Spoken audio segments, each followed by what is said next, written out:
अगला सवाल है, अगर वो ईश्वर एक ही है तो हमारे भाई बहन लोग अलग अलग देवताओं को, भगवान को क्यों मानते हैं और पूजते हैं? क्या सचमुच जो वो अलग अलग पूजते हैं भगवानों को, वो सब अलग अलग भगवान हैं?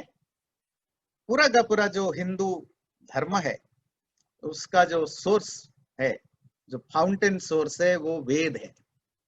वेदों में अलग अलग देवताओं का वर्णन है। ईश्वर को अलग अलग नामों से वर्णित किया गया और आगे जाकर के अज्ञानता के कारण, वेद के प्रति समझ न होने के कारण धीरे धीरे जो पौराणिक कैरेक्टर, उन्हीं नामों से, जो नाम वेदों में है वही नाम पुराणों में है। गणपति, गणेश भी वेदों में मिलता है और पुराणों में भी मिलता है। तो पुराणों में जो गणेश है वो एक कहानी का कैरेक्टर है, जिसके माँ बाप है, भाई बहन है, वो एक जगह रहता है, उसका एक शकल है, हाथी का जैसा मुंह है, पेट बड़ा है, लड्डू खाता है, वो एक कैरेक्टर है। इसका कोई अणु मात्र भी वेदों में इसका कोई कनेक्शन नहीं मिलेगा। सिर्फ नाम गणेश मिलेगा वेदों में। वेदों का गणेश तो परम व्यापी, सर्वव्यापी परमेश्वर है। इसी तरह वेदों में शिव भी मिलता है, पर वही शिव जब पुराणों में एक कहानी के चरित्र के रूप में, कैरेक्टर के रूप में आता है, तो वो कैलाश में रहने वाला जटाधारी है, उसकी पत्नी पार्वती है, उनके बच्चे हैं, घर गृहस्थी वाला है। पर आपको वेदों में इस तरह का शिव के नाम से जितने भी मंत्र मिलेंगे, उसका इससे कोई लेन देन नहीं है। शिव वहां मंगल के अर्थ में प्रयोग होता है। इसी तरह जो ब्रह्मा शब्द पुराणों में देखते हैं, 4 मुंह वाला है, जिसकी पत्नी सावित्री है, सरस्वती है, कहते हैं सृष्टि का कर्ता है। तो वेदों में ब्रह्मा इस अर्थ में नहीं मिलेगा, विष्णु, आदित्य इस अर्थ में नहीं मिलेंगे। तो वेदों में सारे नाम परमात्मा का ही गुण, कर्म, स्वभाव को बताने वाले हैं और उन्हीं नामों को लेकर कैरेक्टर बनाकर पुराणों में एक एक प्रॉपर कैरेक्टर बनाया गया।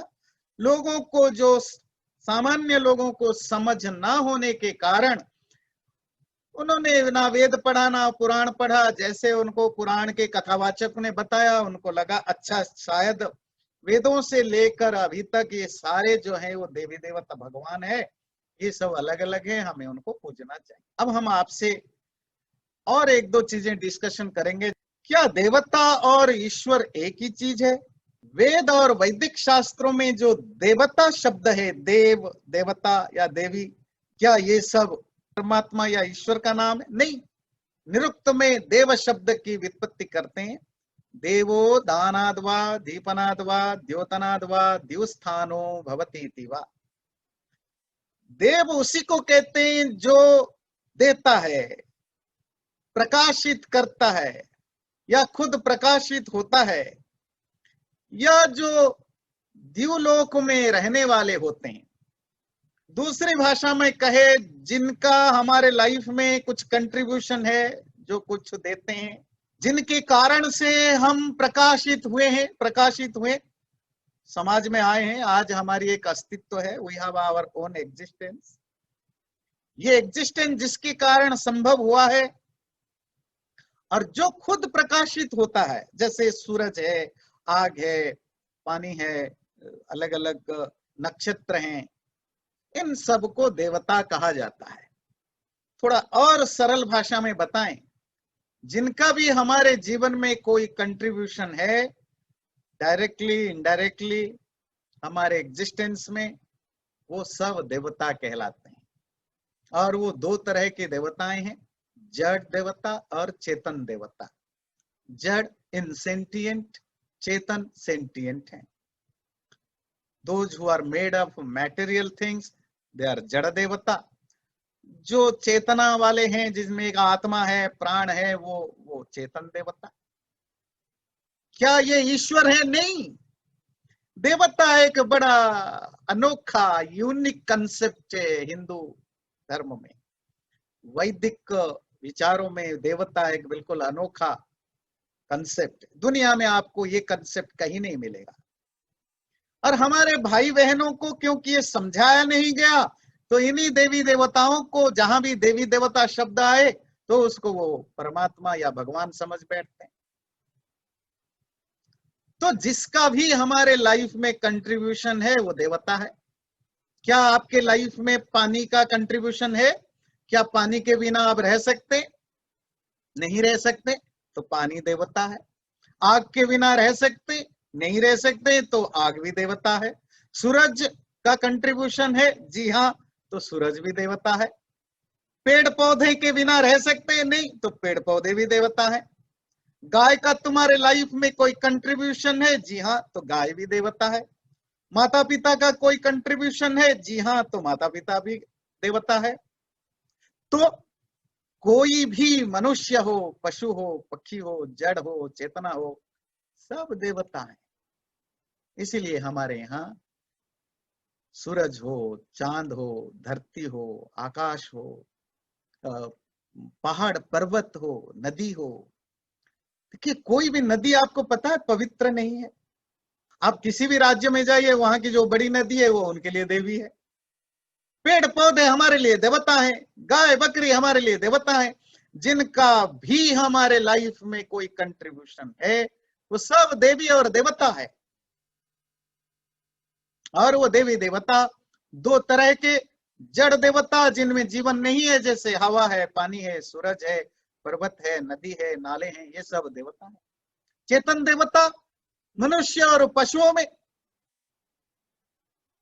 इसीलिए हमारे लिए गाय देवता है, ईश्वर नहीं है। वो कोई सृष्टि करता, पालन करता, संहार करता, कर्म फल देने वाले इनमें से कोई भी नहीं है। और इनको रेस्पेक्ट करना हमारा काम है। मनुष्य में भी अलग अलग हमारे जीवन में जो रोल है उसके हिसाब से तो वो भी देवता होते हैं। जैसे तैत्तिरीय उपनिषद कहता है, मातृदेवो भव, पितृदेवो भव, आचार्य देवो भव, अतिथि देवो भव। माँ तुम्हारी देवता है, पिता तुम्हारी देवता है, आचार्य गुरु टीचर तुम्हारी देवता है, अतिथि जो समाज की सेवा में, जीवन की उन्नति के लिए, आत्मोन्नति और जगत कल्याण के लिए काम करते हैं, ऐसे अतिथि भी तुम्हारी देवता है। पंच महायज्ञ आप करते, आपके लिए प्रेस्क्राइब है पंच महायज्ञ। ब्रह्म यज्ञ में आप ईश्वर देवता के रूप में पूजते हैं। देव यज्ञ में जो नेचुरल एलिमेंट है उनको देवता के रूप में आप पूजते हैं। पितृ यज्ञ में माँ बाप को देवता भाव से पूजते हैं। अतिथि यज्ञ में जो मनुष्य हैं उनको आप देवता मान के पूजते हैं।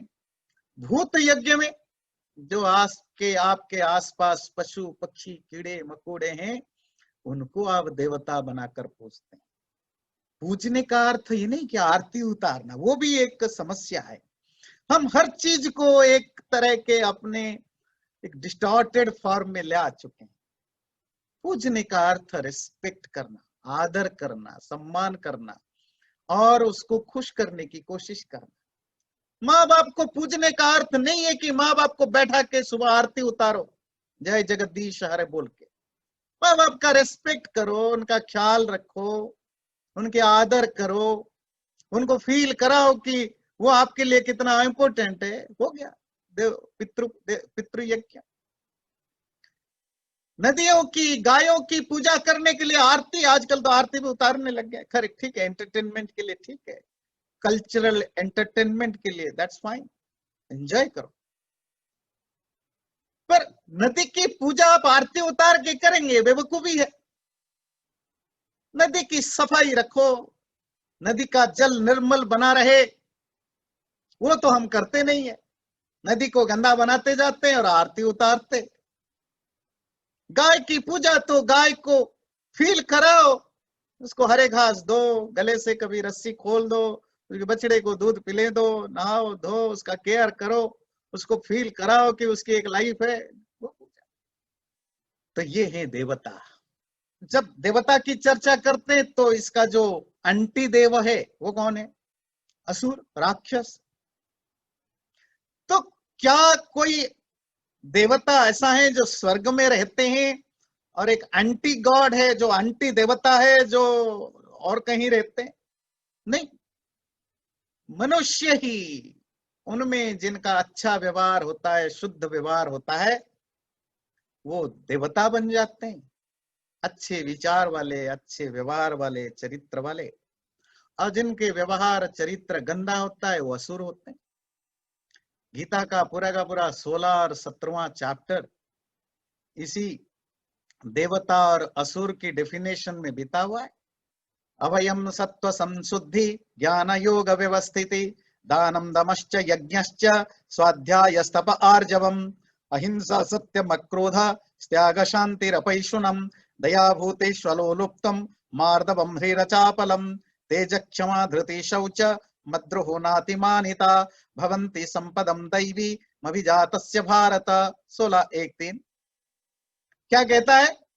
निडरता, साफ सफाई रखना, ज्ञान, त्याग करने की, देने की प्रवृत्ति होना, मन को नियंत्रित रखना, यज्ञ शास्त्रों का अध्ययन करना, तपस्या का आचरण करना, अहिंसा का पालन करना, सत्य बोलना, गुस्सा ना करना, त्याग का भाव रखना, मन को शांत रखना, क्रुकेडनेस नहीं लाना, दूसरों के प्रति कंपैशन रखना, लालच न रखना, मॉडेस्टी रखना, फ्रिकलनेस न रखना, क्षमा करने की आदत डालना, धैर्य रखना, मन को साफ सफाई रखना, नफरत नहीं करना, घमंड नहीं करना, ये सब देवता होते हैं, देवता के लक्षण है।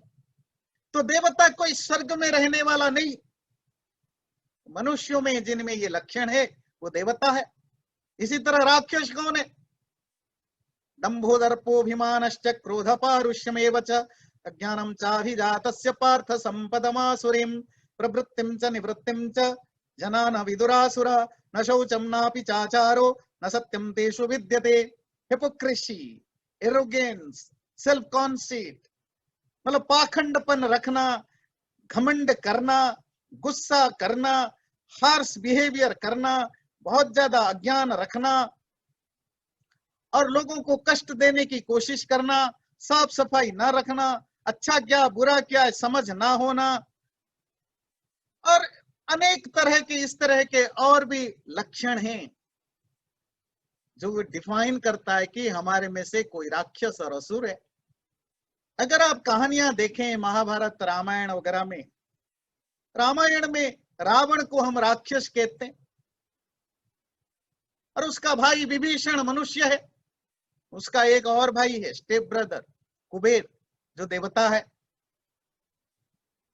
उसके पिताजी ऋषि हैं विश्रवा, और उसकी मां को राक्षसी कहते हैं।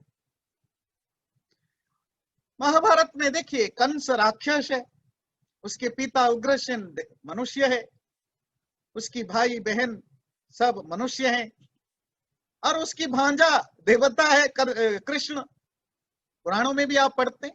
हिरण्यकश्यप राक्षस है, उसका बेटा प्रहलाद भक्त है, मनुष्य है।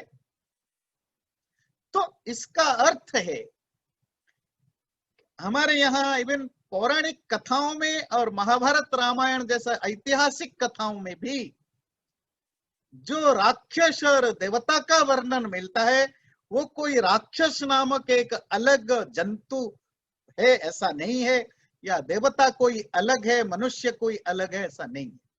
फिर कौन है? यही मनुष्य अच्छे व्यवहारों से देवता कहलाता है, खराब व्यवहार से राक्षस कहलाता है, एवरेज वाला इंसान हो तो मनुष्य कहलाता है। हमारे यहाँ और एक तरह के देवता हैं जो पुराण है, 18 महापुराण और 18 उपपुराण। उन पुराणों में जो कैरेक्टर्स का डिस्क्रिप्शन है, जो जिस तरह के चरित्रों का, कथा के चरित्रों का वर्णन किया गया है, उनको भी हम देव, देवता या देवी कहते हैं। और उनमें बहुत सारे चरित्र ऐसे हैं और इस रूप में वर्णित किए गए हैं जो नेचर का कोई ना कोई विभाग, डिपार्टमेंट को वो लीड करते हैं। ध्यान रखिए, पुराण माइथोलॉजी है, और दुनिया में जितने भी एंशिएंट कल्चर वाले देश हैं, वो Greek mythology, Egyptian mythology, Chinese mythology, Africa के mythology, tribal, most of tribal area में उनके अपने मिथिकल स्टोरीज हैं, नरेशंस हैं। माइथोलॉजी का अर्थ है कि जहां स्टोरीज हैं, उन स्टोरी में ज्यादातर फिक्शन है, काल्पनिक कथाएं हैं, कुछ रियल घटनाएं भी हैं और उनको भी एक काल्पनिक रूप दे करके वर्णन किया गया है। पुराण इसी तरह हिंदुओं का देव कथा या माइथोलॉजी है। उनमें जो चरित्र होते हैं उनको भी हम देवता, देव देवी कहते हैं। गणेश देवता, शिव, पार्वती, दुर्गा, काली, और कहानियां हैं। क्या ये सच है? अगर आप इनको सच मानने बैठे, आपका ये कर्तव्य बनेगा तो आप इसको प्रूव करें। क्या इस तरह की घटनाएं हो सकती हैं? नहीं, ये कोई नहीं प्रूव कर सकता। कोई भी सामान्य व्यक्ति कॉमन सेंस रखता हो माइथोलॉजिकल कैरेक्टर को हिस्टोरिकल कैरेक्टर नहीं मान सकता। इसलिए हमारे पूर्वजों ने, ऋषि मुनियों ने महाभारत रामायण को अलग रखा। ये ऐतिहासिक हैं, इतिहास हैं, और पुराण को पुराण कहा। तो ये जो पौराणिक चरित्र हैं वो भी देवी देवता होते हैं, वो भी ईश्वर नहीं है। प्रॉब्लम यहीं से शुरू हुआ। मॉडर्न हिंदू धर्म में पिछले कुछ 1,500-2,000 साल से हमने इन्हीं पौराणिक कैरेक्टरों को, जो कि देव देवता या देवी हैं, उनको जब हमने पूजना शुरू किया, उनको हम अज्ञानता के कारण उन्हीं को ईश्वर समझ बैठे। तो इस तरह के हमारे यहाँ देवता के 3 अलग अलग कारण हैं। एक देवता कोई भी जिसका हमारे लाइफ में कंट्रीब्यूशन है, वो पशु पक्षी कीड़ा मकोड़ा हवा पानी हो सकता है, वो भी देवता है। और पौराणिक कैरेक्टर जो होते हैं वो भी देवता है। इनमें कोई भी ईश्वर नहीं है। देवता देवता है, ईश्वर ईश्वर है। ये सब ईश्वर की पूजा करते हैं, ये सब परमात्मा की पूजा करते हैं। परमात्मा एक ही है, देवता कितने भी हो सकते हैं। 33 कोटि देवता क्या सचमुच होते हैं?